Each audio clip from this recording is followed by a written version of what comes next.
We're looking at the upstream end of the culvert on 262nd Street, water flowing in.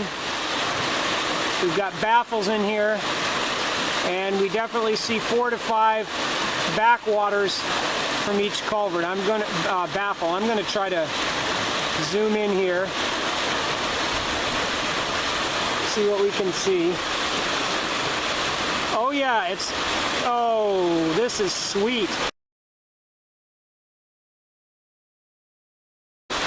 The lighting has changed, we can see it. Okay, we are going to do an experiment with a ping pong ball. Go ahead, Chuck. And there, okay, the ping pong balls are caught. They're not oh, there goes one. There we go. Gonna follow it. There goes another one. I'm following it downstream.